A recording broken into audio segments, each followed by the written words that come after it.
अस्सलाम वालेकुम नाज़रीन मोहतरम, मैं हूं फारूक हूं और आप मेरा फेसबुक और यूट्यूब चैनल उमर स्पीक्स देख रहे हैं। नाज़रीन मोहतरम, अदालती फैसला आ चुका है और इलेक्शन की तलवार इनके सर पर लटक रही है, लेकिन इस दौरान जो खबरें आ रही हैं वो काफ़ी सरप्राइजिंग है, हैरान कुन है। और खबरें हैं कि शहबाज शरीफ पाकिस्तान के मौजूदा वज़ीर आज़म से अब जो है वो कुर्बानी मांगी जा रही है, उनको कुर्बानी का बकरा बनाए जाने की कोशिश की जा रही है। इस सारे मामले के अंदर जो अदालत ने फैसला दिया कि 10 मई तक आपने बजट देना है, इलेक्शन कमीशन को 21 अरब रुपए जारी करने हैं। इस सारे मामले के अंदर शहबाज शरीफ से और इसहाक डार से कहा जा रहा है, इस सारे मामले के अंदर सिर्फ शहबाज शरीफ को कुर्बानी का बकरा नहीं बनाया जा रहा, बल्कि इसहाक डार और इलेक्शन कमीशन के जो चीफ हैं उनको भी कुर्बानी देने पर मजबूर किया जा रहा है। कहा जा रहा है कि जनाब इसहाक डार जो वजीर खजाना है, उनके अंदर सारे मामला आते हैं खजाने के, वो 21 अरब रुपए जारी ना करें और वजीर आजम शहबाज शरीफ भी इस सारे मामले के अंदर अपनी पूरी कोशिश करें। इससे भी ज्यादा हैरान कुन बात यह है कि आप शायद सोच रहे होंगे कि ताकतवर हलकों की जानिब से दबाव है, तो जनाब ऐसा नहीं है। दबाव इनकी अपनी फैमिली के अंदर से है। इसहाक डार इसी शरीफ फैमिली का हिस्सा है और दबाव किस तरफ से? नवाज शरीफ और मरियम नवाज की जानिब से है। कहा जा रहा है कि जनाब जो नवाज शरीफ हैं वो नाअहल हैं, कब अहल होंगे इलेक्शंस के लिए वो अलग बात है। बहुत से केसेज हैं, पाकिस्तान आते हैं या नहीं आते, एक लंबी कहानी है। दूसरी जानिब शहबाज शरीफ को भी शेरवानी पहनने का शौक था, पाकिस्तान का वजीर आजम बनने का शौक था, वो शौक भी पूरा कर लिया। उसके बाद किसका नंबर आता है? उसके बाद कहा जा रहा है कि छोटों को आने दें, जो यंग जनरेशन है उनकी अपनी, उनको आने दें। उनमें सबसे पहला नंबर मरियम नवाज का है। इस सारे मामले के अंदर आप अंदाजा कीजिए कि अब मरियम नवाज जो खेल खेल रही हैं, जब अदालती फैसला आया उसके बाद जो ट्वीट किया गया उसके अंदर जो अल्फाज इस्तेमाल किए गए कि हम इस फैसले को मानते ही नहीं है। फिर नवाज शरीफ ने कल खुद आकर बयान दिया कि जनाब ये फैसला एक बहुत ख़राब फैसला है और उस पर मजम्मत करते हैं। खुद वज़ीर आज़म शहबाज शरीफ ने अपने पाँव पर कुल्हाड़ी मारी और कहा कि जनाब ये एक बहुत बड़ा मजम्मती फैसला है, इस पर जितनी मजम्मत की जाए उतनी कम है। इस सारे मामले के अंदर एक और बड़ी खबर यह है कि जनाब जो चीज़ें हैं वो काफ़ी ज़्यादा इस मौजूदा वज़ीर आज़म के लिए ख़राब हैं। इनकी अपनी फैमिली के अंदर से इनको चोर पड़ गए हैं। वो बात जो मैंने थंबनेल के अंदर लिखी आपने पढ़ी होगी। और इस पर अजमल जामी ने ट्वीट किया और कहा कि जनाब आप ऐसा ना करें, डिस्क्वालीफाई हो सकते हैं आपकी पार्टी के वज़ीर आज़म। उस पर मरियम नवाज ने कहा अगर वो डिस्क्वालिफिकेशन होती तो हो जाए, हमने पहले भी ऐसे मामलात को फेस किया और हम करते रहेंगे, वो तो चाहती हैं वो डिस्क्वालीफाई हो जाए। इस सारे मामले के अंदर अगर इसहाक डार पैसे जारी नहीं करते तो अदालत ने अपने फैसले के अंदर कहा है कि इलेक्शन कमीशन का जो तावन नहीं करेगा, इलेक्शन कमीशन हमारे पास आए और हमारे से बात करे, इधर उधर जाने की ज़रूरत नहीं है। तो इस मामले के अंदर जो चीज़ें वो ये हैं कि इसहाक डार को जो मजबूर किया जा रहा है कि आप पैसे ना जारी करें, तो अगर वो नहीं करते तो उन पर भी तौहीन अदालत लगेगी, उनका भी रगड़ा किया जाएगा। साथ ही साथ इलेक्शन कमीशन पर भी दबाव है। चीफ इलेक्शन कमीशन हटाए जाते हैं तो नया चीफ इलेक्शन कमिश्नर आ जाएगा, तो वो अपने मामला पर अमल दरामद करवाएगा।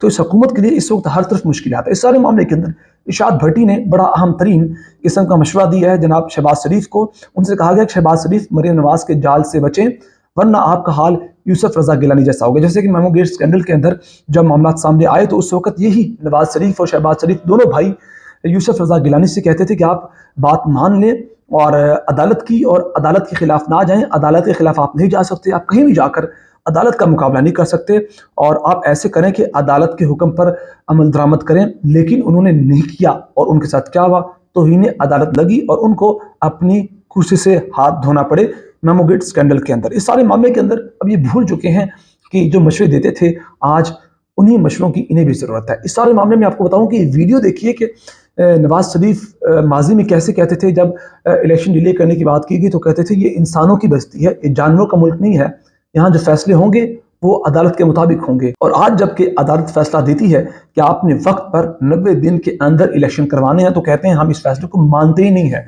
जबकि पाकिस्तान की इफाकी काबीना ने इस फैसले को बिल्कुल मुस्तरद कर दिया। इस सारे मामले के अंदर मैं आपको एक और चीज़ बताऊं कि जहां एक तरफ मरियम नवाज ने खड्डा खोदा हुआ है मौजूदा वज़ीर आज़म के लिए, तो दूसरी जानिब पीपल्स पार्टी यानी कि आसिफ अली जरदारी ने एक बहुत बड़ा खेल शुरू कर दिया। वो कहते हैं हम इलेक्शंस के लिए तैयार हैं।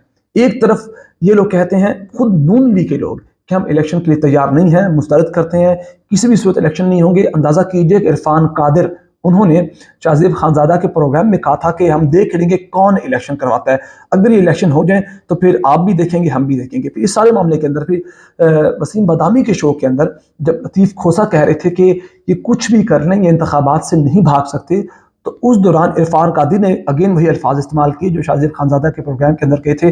उन्होंने कहा लतीफ़ खोसा साहब आप मेरे साथ बेट शर्त लगा लें कि अगर ये इलेक्शन होते हैं तो आप जो कहेंगे मैं वो करूँगा, اندازہ کریں کس قسم کے ان کے پلانس ہیں۔ لیکن دوسری جانب تیاریاں بھی شروع کی ہوئی ہیں، پنجاب کے اندر پیپلز پارٹی نے تو کی ہیں، لیکن نون لیگ نے بھی کی ہوئی ہیں۔ ان کو شاید یقین نہیں ہے اپنی بات پر کہ ہم الیکشن ملتوی کروا سکتے ہیں۔ انہیں لگتا ہے کہ شاید کل کو اگر مجبوراً الیکشن کروانا ہی پڑے تو ہماری تیاریاں مکمل ہونی چاہیے۔ دوسری جانب اب پیپلز پارٹی کا کچھ ایک الگ راستہ نظر آتا ہے۔ پیپلز پارٹی کے جو آصف علی زرداری اور دیگر لوگ کہتے ہیں ہم الیکشن کے لیے تیار ہیں، ان کی جانب سے یہی نہیں کہا گیا کہ ہم مسترد کرتے ہیں۔ حالانکہ نون لیگ اور پی ڈی ایم کی تمام جماعتیں کہتی ہیں کہ ہم مسترد کرتے ہیں، لیکن پیپلز پارٹی نے اپنی ایک الگ لائن بنائی ہوئی ہے۔ اور جب محسن نقوی کس کے بغل بچے ہیں، کس کی وہ خواہش پہ پنجاب کی وزارت اعلیٰ کی کرسی پر آئے، یہ سب جانتے ہیں۔ جب ان سے سوال کیا گیا کہ کیا آپ پنجاب کے اندر الیکشن کروانے کے تیار ہیں، تو انہوں نے بھی مسترد نہیں کیا سارے معاملے کو۔ انہوں نے کہا جو الیکشن کمیشن کہے گا ہم وہ کر لیں گے۔ تو اس طرف الیکشن کمیشن نے آج اپنا اجلاس بلا لیا ہے اور آج کوئی اہم فیصلہ ہو سکتا ہے، کیونکہ چیف الیکشن کمیشن کے لیے آخری وارننگ ہے۔ وہ جو پیسوں کا معاملہ تھا، وہ جو کہتے تھے کہ نفری نہیں ہے، پیسوں کا معاملہ بھی عدالت نے حل کر دیا۔ اور جو نفری کی بات تھی، انہوں نے کہا اگر بڑی فوج آپ نہیں دے سکتے تو نیوی دے دیں، ایئر فورس دے دیں، یا آپ کے پاس جو ریزرو آرمی یا فورس پڑی ہے وہ ریزرو فورس دے دیں۔ تو اس سارے معاملے کے اندر ابھی کچھ ہی دیر پہلے مریم نواز کا ایک تازہ بیان آیا، وہ کیا کہتی ہیں، اور وہ تو ان کی ٹویٹس، ان کے بیانات میں استعمال کیے گئے الفاظ صاف ظاہر ہوتے ہیں کہ وہ اس حکومت کو دیکھنا نہیں چاہتی ہیں، اور ماضی میں وہ کہہ چکی ہیں چند ماہ پہلے کہ جناب یہ حکومت پاکستان مسلم لیگ نون کی حکومت نہیں ہے، تو یہ کس کی حکومت ہے؟ حالانکہ انہیں کی پارٹی کے صدر جو ہیں وہ وزیر اعظم ہے پاکستان کے۔ وہ کہتی ہیں الیکشن وقت پر ہوں گے، اقلیتی فیصلہ تو فیصلہ ہی نہیں ہوتا، اسے ماننا کیسا ہے؟ اور کل بھی بیان دیا انہوں نے، کل کہتی ہیں اگر آپ نے سیاست کرنی ہے تو پھر قانونی فیصلے پارلیمان کر لیتی ہے۔ اس سارے معاملے کے اندر وہ مزید کہتی ہیں کہ الیکشن سے متعلق مقدمہ عمران خان اور پی ڈی ایم کا تھا، لیکن صرف پی ٹی آئی کو سنا گیا۔ جو مقبول ہوتے ہیں انہیں 3-4 ججز کی ضرورت نہیں پڑتی، ثاقب نثار، باجوہ، فیض حمید کی ضرورت نہیں تھی۔